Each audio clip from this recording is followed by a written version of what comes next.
off him. He was used to people, as an administrator, he was used to people disagreeing with him, and he felt this was just another little storm in a teacup.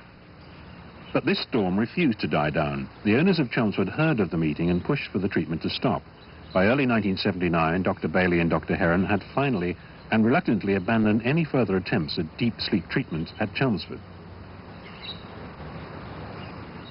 In 1980, after 7 years of legal battles, Barry Hart successfully sued Dr. Heron for $60,000 for wrongful treatment.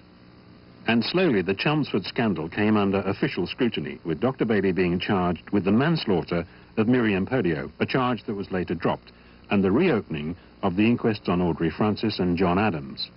Unsuccessful attempts were made to have the Chelmsford doctors banned from medical practice. Finally, in 1988, the government announced a royal commission to thoroughly investigate the affair. After 2.5 years of deliberations, the commissioner made strong recommendations about the Chelmsford doctors. The commissioner said about the death of Audrey Francis that Dr. Heron seemed unwilling or unable to accept the overwhelming evidence of the experts that DST was directly linked to and responsible for Miss Francis's death.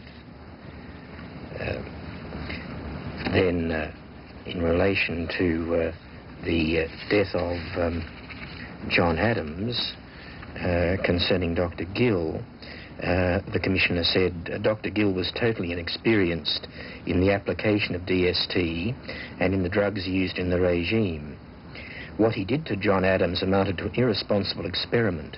He was abysmally ignorant of the interaction and potentiation of the drugs he prescribed. He was, in my opinion, grossly negligent in his treatment of John Adams. Dealing with Miriam Podio, who involved the 3 doctors, or actually 4 doctors, Dr. Bailey, Dr. Heron, Dr. Gardner and Dr. Gill, the Royal Commissioner said that Dr. Gardner accepted the responsibility. He then said Dr. Heron and Dr. Gill had reservations about doing so. Their attitude demands severe criticism. Both were involved in her treatment and were significantly responsible for her death. All 3 were guilty of neglect to the most serious level. Pretty strong criticisms. Oh, extremely strong, yes. In spite of the Royal Commission's findings, 18 months on, Dr. Heron, Dr. Gardner and Dr. Gill are still practicing as doctors today.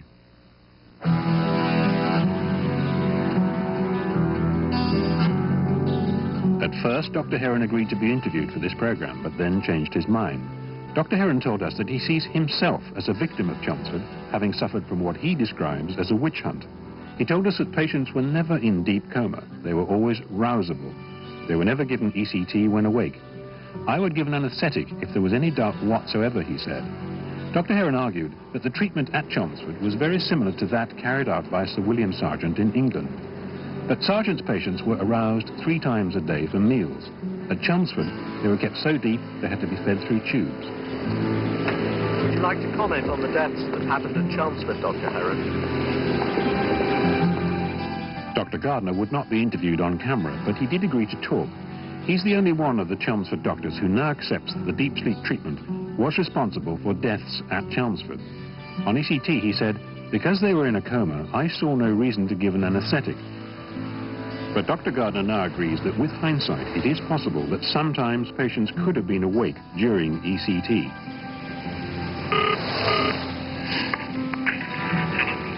Hello, is that Dr. Gill?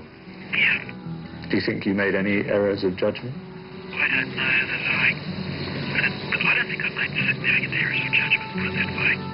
Dr. Gill described the Royal Commission as a disgrace. He said the Commissioner's comments on his role in Miriam Podio's death were disgraceful and disgusting. John Adams' death was, he said, an unfortunate accident. Dr. Gill said that the 24 suicides linked with deep sleep therapy were outstanding psychiatric results. And what of Dr. Bailey? As the pressures increased on him over Chelmsford, Bailey's mental health deteriorated. In a bizarre episode in the late 70s, Dr. Heron had Bailey admitted to Chelmsford and given his own deep sleep treatment, apparently without Bailey's knowledge. 6 years later, in 1985, on the eve of court action against him by a former patient, Bailey's despair at his predicament had been heightened by a letter from his old hero, Sir William Sargent to Bailey's lawyer, in which Sargent firmly rejected Bailey's technique of deep sedation and feeding through tubes. It was the same technique that he, Sargent, had abandoned in the 1930s after the deaths of 2 of his patients. Sargent said, "If I'd come over to Australia to give evidence on oath, I would have found myself supporting the prosecution and not the defence." After learning of Sargent's letter, Bailey drove out of Sydney, parked on a lonely dirt track, and committed suicide with barbiturates and alcohol. In a final note he wrote, "I've had enough. I learned today that they've sent police to London to interview Sargent. Always remember that the forces of evil are greater than the forces of good."